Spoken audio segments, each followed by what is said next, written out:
Hello दोस्तों, माई science academy पर आप सबका स्वागत है।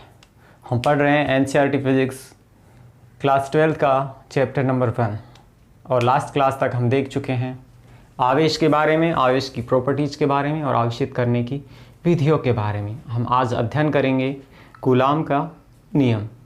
तो स्टार्ट करते हैं कूलाम का नियम।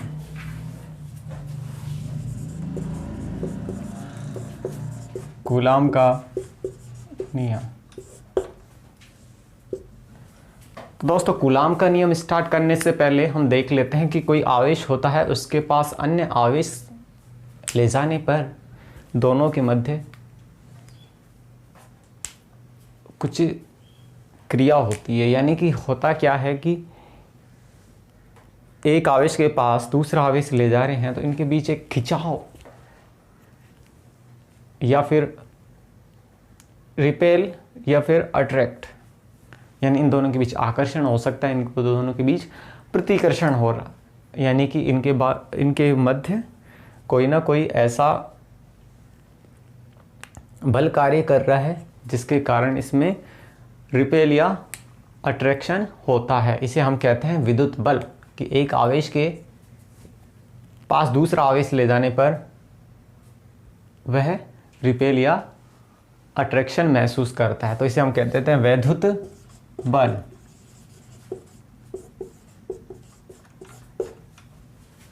तो दोस्तों, कूलाम का नियम क्या कहता है?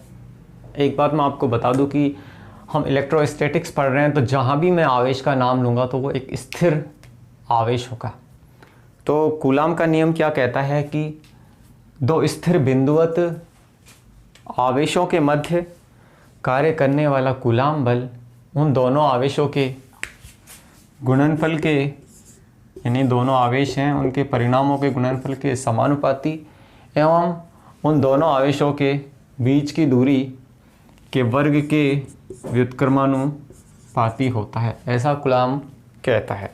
यानी कि ये कोई एक आवेश मैं Q1 मान लूँ, ये कोई आवेश Q2 मान लूँ और इनके बीच की दूरी मान लूँ R, तो कूलाम के नियम के अनुसार हो जाएगा Q1 डॉट Q2 समानुपाती होगा F के, और इनके बीच के दूरी का वर्ग इसके व्युत्क्रमानुपाती होगा। ओवरऑल हम कह सकते हैं कि F is proportional Q1 dot Q2 upon में R स्क्वायर। दोस्तों, आपने 11th क्लास में ऐसा ही कुछ रिलेशन देखा होगा, दो द्रव्य कणों के बीच लगने वाला गुरुत्वाकर्षण बल में, यानी कि F समानुपाती m1 डॉट m2 अपॉन में R स्क्वायर। उसी टाइप का ये है, वहाँ दो द्रव्य कणों के बीच लगता था, यहाँ दो आवेशों के बीच लगता है। तो दोस्तों, समानुपाती का चिन्ह हटाते हैं तो एक स्थिरांक आता है जिसे हम कूलाम स्थिरांक कहते हैं, Q1 डॉट Q2 अपॉन में R स्क्वायर, और K हमारा बराबर हो जाता है 1 upon 4 pi epsilon not equal to 9 गुणा 10 की power 9 newton into metre square upon में C स्क्वायर। और एप्सिलॉन नॉट होता है हवा या निर्वात की विद्युतशीलता, और इसका मान हो जाएगा एप्सिलॉन नॉट इक्वल टू 8.85 गुणा 10 की power minus 12 C square upon में न्यूटन इंटू मीटर स्क्वायर।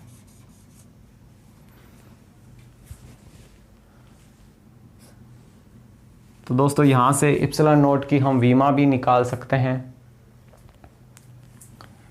तो दोस्तों, इसको मैं लिख सकता हूँ F equal to 1 upon 4 pi epsilon not into Q1 dot Q2 upon में R स्क्वायर। यानी कि यहाँ से एप्सिलॉन नॉट बराबर हो जाएगा Q1 डॉट Q2 अपॉन में F इंटू R स्क्वायर। 4 पाई एक संख्यात्मक मान है तो इसकी विमा होगी नहीं, तो यहाँ से इसकी विमा हो जाएगी। ये दोनों आवेश है तो इनकी विमा क्या हो जाएगी, a इंटू टी। तो a इंटू टी का होल स्क्वायर, बल की विमा m1 L1 t माइनस 2 और दूरी की l का स्क्वायर, तो इसकी विमा हो जाती है m1 L3, यहाँ है टी स्क्वायर, ऊपर जाएगा ये हो जाएगा T4 और a स्क्वायर। तो दोस्तों ये विमा हो जाती है इप्सिलॉन नॉट की। दोस्तों जो कूलाम बल है दोनों आवेशों को मिलाने वाली रेखा के अनुदिश होता है, यानी कि ये ऐसा नहीं है कि इस आवेश पर इसके कारण जो बल लग रहा है वो ऐसे इधर नहीं होगा, इधर नहीं होगा, इस लाइन में होगा। ऐसे ही इसके कारण इस पे जो बल लग रहा है वो इस लाइन में होगा, यानी कि इनके केंद्रों को मिलाने वाली रेखा के अनुदिश होता है। इसीलिए हम इसको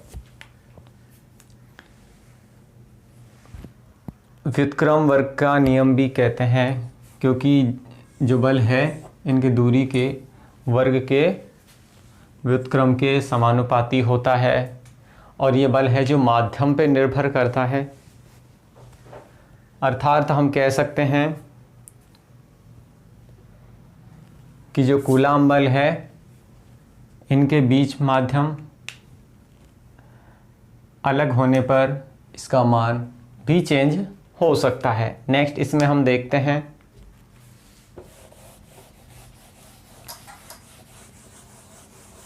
कि जो कूलाम बल है दो आवेशों को, यानी कि दो आवेशों के मध्य कार्य करने वाला कूलाम बल अन्य आवेश से अनइफेक्टेड रहता है, यानी कि ये टू बॉडी इंटरेक्शन फोर्स है, यानी द्विवस्तु अंतरक्रिया वाला फोर्स है। कूलाम बल संरक्षी बल है, यानी कि जो कूलाम बल है ये कूलाम बल है जो पथ पर डिपेंड नहीं करता, और ये व्युत्क्रम वर्ग के नियम का पालन करता है। इसके अलावा ये 10⁻⁻15 रेंज में इतना प्रभावी नहीं होता, क्योंकि उस रेंज में नाभिकीय बल प्रभावी हो जाता है। इसके अलावा दोस्तों कूलाम बल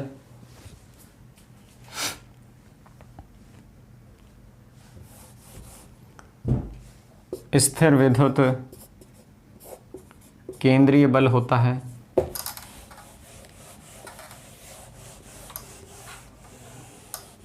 यदि Q1 = Q2 = 1 कूलाम हो और इन दोनों आवेशों के मध्य की दूरी 1 मीटर हो तथा इनके मध्य लगने वाला बल F = 1/4 pi epsilon not = 9 × 10⁹ Newton हो। तो यानी कि हवा या निर्वात में रखे दो आवेशों के मध्य हवा या निर्वात में रखे आवेशों के मध्य यदि कार्यरत बल 9 × 10⁹ न्यूटन हो तथा उनके मध्य की दूरी एकांक हो, तो जो दोनों आवेश हैं उन पर उपस्थित आवेश का मान 1 कूलाम होगा। तो दोस्तों ये है 1 कूलाम की डेफिनेशन। इसके अलावा हम देख सकते हैं आगे परावैद्युतांक के बारे में।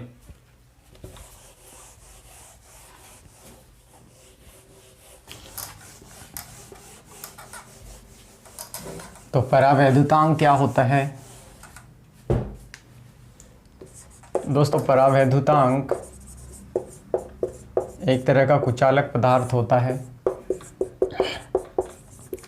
डाई इलेक्ट्रिक कांस्टेंट, यानी कि किसी माध्यम में विद्युतशीलता और निर्वात की विद्युतशीलता का जो अनुपात होता है उसे हम कहते हैं परावैद्युतांक। यानी किसी माध्यम में विद्युतशीलता और निर्वात की विद्युतशीलता का अनुपात होता है वो परावैद्युतांक कहलाता है। जनरली हम इसे इप्सिलन आर से व्यक्त करते हैं, लेकिन कई बार इसको हम के से भी व्यक्त करते हैं। तो परावैद्युतांक एक तरीके से और डिफाइन कर सकते हैं कि परावैद्युतांक इप्सिलन आर बराबर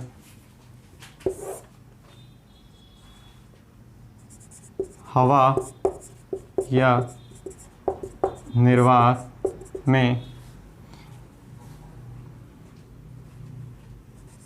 कूलाम बल और किसी माध्यम में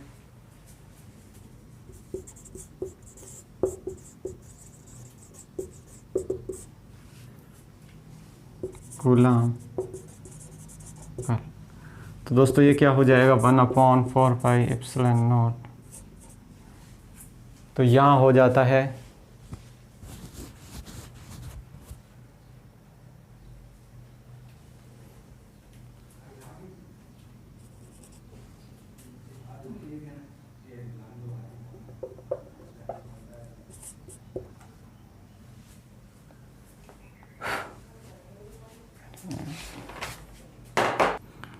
तो ये हो जाता है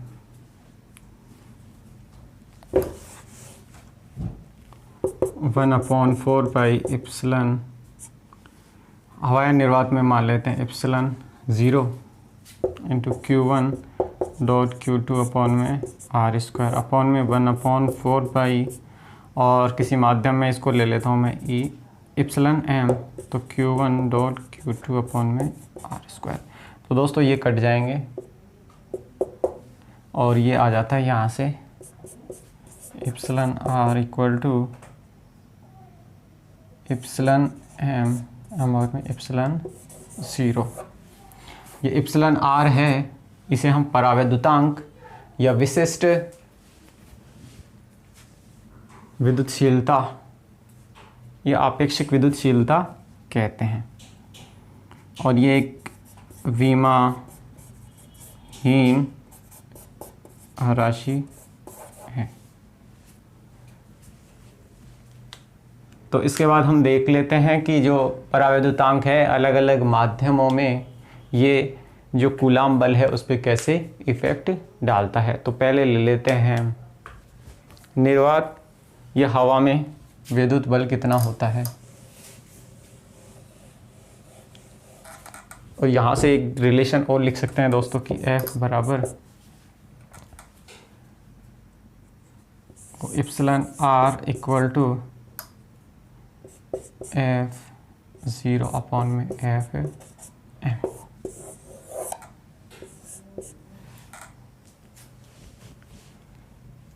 तो देखते हैं दोस्तों,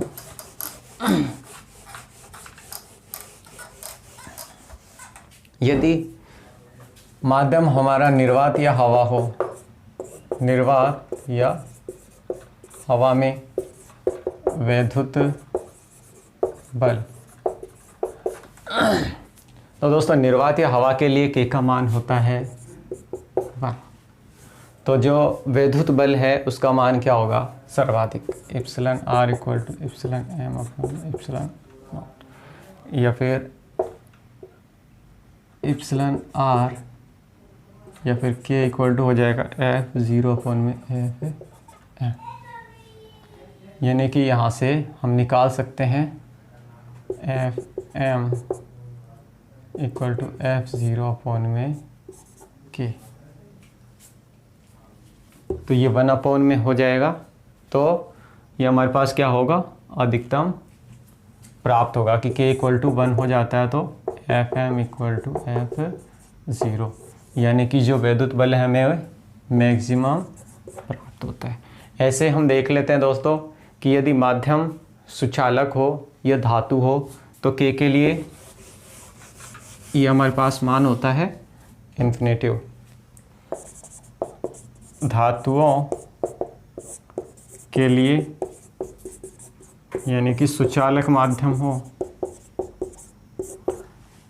तो के का मान हो जाता है हमारे पास अनंत। तो दोस्तों के का मान अनंत होगा तो ये क्या मान आ जाएगा हमारे पास, F M equal to F zero upon में इन्फिनेटिव। यानी कि यहाँ से हम बल का मान आ जाता है हमारे पास 0, यानी कि इसमें होगा मिनिमम। ऐसे ही यदि माध्यम हमारे पास अचालक हो, हवा हो, कांच हो, ऐसे माध्यम हो तो दोस्तों जैसे हवा या निर्वात के लिए तो लगभग सेम होता है। हवा के लिए होता है 1.0059, कांच के लिए होता है ये 5 से 10। तो इनके लिए क्या होगा, इसके तुलना में कम होगा। यानी कि कुचालक के लिए क्या हो जाएगा, कुचालक के लिए के का मान होता है 0 से अधिक और इन्फिनिटी से कम होगा। तो दोस्तों ये हो जाता है कुचालक पदार्थों के लिए, यानी कि निर्वातीय हवा से कम प्राप्त होगा। तो सबसे ज़्यादा होता है धातुओं के लिए, उसके बाद निर्वातीय हवा में, और कुचालक के लिए सबसे कम होता है। अब दोस्तों कुछ एग्जाम्पल हम देख लेते हैं। तो एक एग्जाम्पल हम ले लेते हैं।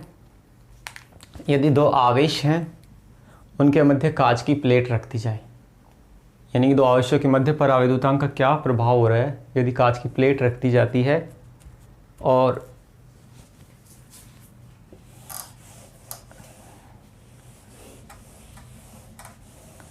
तो आप इस रिलेशन से देख सकते हैं। यदि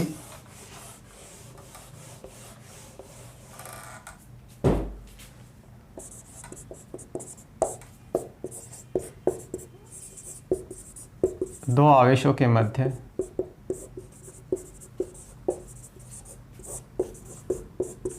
कांच की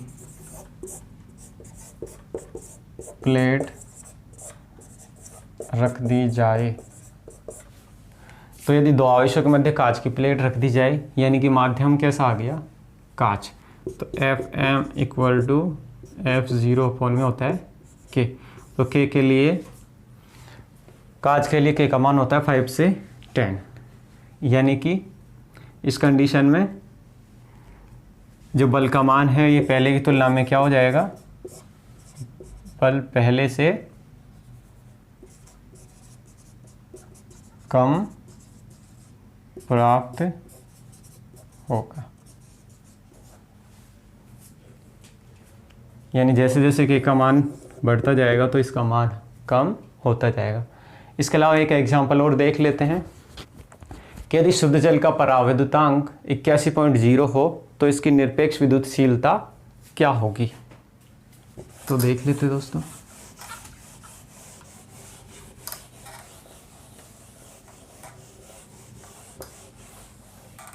यदि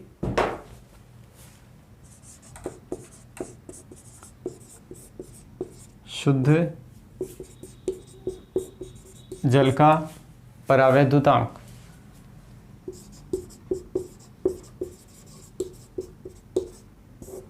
81.0, तो इसकी निरपेक्ष विद्युतशीलता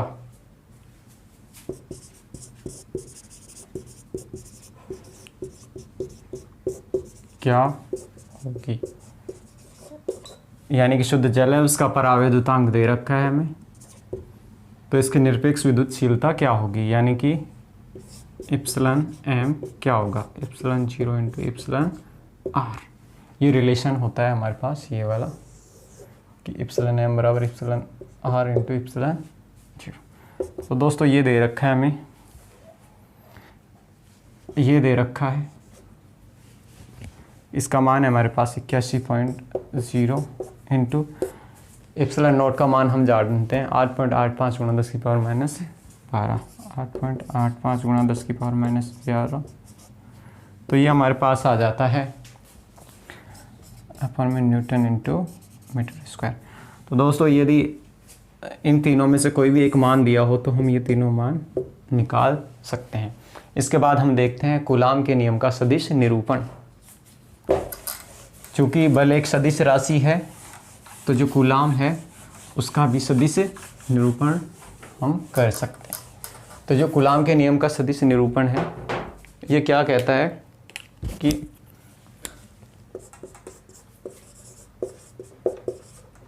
कूलाम के नियम का सदिश निरूपण। दोस्तों ये कहता है कि जो कूलाम का नियम है न्यूटन के तृतीय नियम के अनुरूप है, यानी क्रिया प्रतिक्रिया का नियम है। यानी कि जैसे वहाँ होता है कि एफ ए इक्वल टू होता है एफ बी, यानी कि प्रत्येक क्रिया के समान किंतु विपरीत प्रतिक्रिया होती है। इसी तरह से यहाँ जो लगने वाला बल होगा वो परिमाण में समान होगा लेकिन उसकी दिशा विपरीत होगी। तो प्रूव करते हैं इसे कि मेरे पास दो आवेश हैं, ये दो बिंदुवत आवेश है मेरे पास, एक है Q1, दूसरा है मेरे पास Q2 और ये हमारे पास सेंटर पॉइंट है ओ।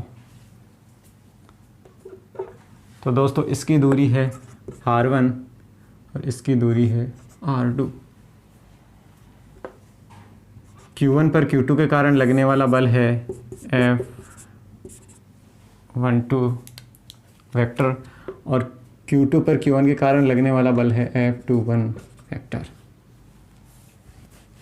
और ये इसकी केंद्र बिंदु से दूरियां हैं तो इनका स्थिति सदिश लेंगे तो ये R1 वेक्टर और ये इसका R2 वेक्टर और इनका जो परिणामी वेक्टर हो जाएगा R21 vector equal to R2 vector minus R1 का वेक्टर। तो यानी कि हमारे पास दो बिंदुवत आवेश हैं Q1 और Q2, इनके स्थिति सदिश है हमारे पास R1 R2 वेक्टर और जो लगने वाले बल हैं हमारे पास F112 इसके कारण और F21। तो हमें सिद्ध करना है ये, तो देखते हैं हम कर पाते हैं या नहीं कर पाते।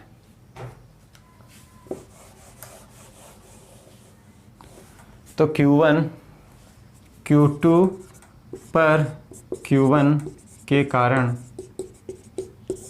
लगने, इससे पहले हम ये लिख लेते हैं यहाँ, इसको यहाँ लिख लेते हैं कि R21 वेक्टर होता है R2 माइनस R1 का वेक्टर। मोड में लिख सकते हैं इनको। तो Q2 पर Q1 के कारण लगने वाला कूलाम बल। तो दोस्तों ये क्या हो जाएगा F21 इक्वल टू 1/4πε0 Q2 पर Q1 के कारण यानी Q1 डॉट Q2 और जो इनके बीच की दूरी है वो मैं ले लेता हूँ R21 वेक्टर इसका होल स्क्वायर डॉट R21 का कैप। R21 Q1 और Q2 के मध्य एकांक सदिश है। अगर इस एकांक सदिश को मैं हटाना चाहूँ तो मैं लिख सकता हूँ कि R वेक्टर अपॉन में R वेक्टर का मॉड। तो यहाँ से मैं लिख सकता हूँ इसको F21 equal to 1/4πε0 Q1 dot Q2 upon में R21 का ये क्यूब हो जाएगा और ये R21 वेक्टर हो जाएगा। ये वेक्टर इससे आके गुना होगा तो ये क्यूब हो जाता है। और इसको हम क्या लिख सकते हैं, ये लिख सकते हैं, तो मैं यहाँ लिख देता हूँ इसको। ये मेरे पास आ जाएगा F21 vector equal to 1/4 pi epsilon not Q1 dot Q2 upon में R21, ये होल क्यूब है, cube dot R2 vector minus R1 का वेक्टर। इसको मैं दे लेता हूँ समीकरण 1। ऐसे ही मैं निकाल सकता हूँ Q1 पर Q2 के कारण फोर्स। तो मैं नेक्स्ट देख लेता हूँ इसमें।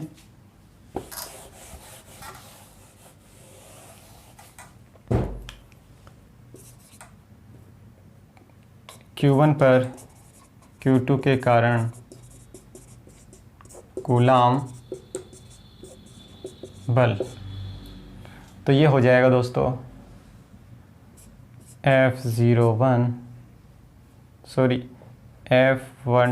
Vector equal to 1/4 pi 0 into Q1 dot Q2 upon में R12 का वेक्टर होल स्क्वायर R12 का क्या।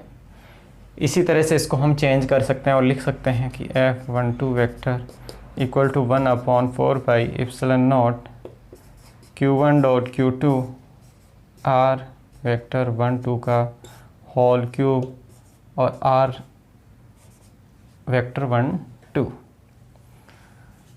तो दोस्तों R21 को हमने लिखा था R2 माइनस R1, यानी कि अगर मैं R12 लिखना चाहूँ यहाँ से, तो ये मेरे पास R12 हो जाएगा यहाँ से R1 माइनस R2, यानी कि माइनस मेरे पास बाहर आ जाएगा। तो यहाँ से F12 मेरे पास हो जाता है F12 vector equal to 1/4 pi epsilon 0 Q1 dot Q2 R12 का cube dot R1 minus R2 vector, और ये आ जाएगा माइनस में। अब चूँकि हमें पता है कि जो दोनों आवेश हैं वो एक दूसरे पर समान बल आरोपित करते हैं, तो मैं इनको क्या लिख सकता हूँ, इसको मैं दे लेता हूँ समीकरण 2। तो समीकरण 1 और 2 से क्या हो जाएगा, अगर मैं समीकरण 1 और 2 को बराबर करता हूँ तो यहाँ से मेरे पास ये आ जाता है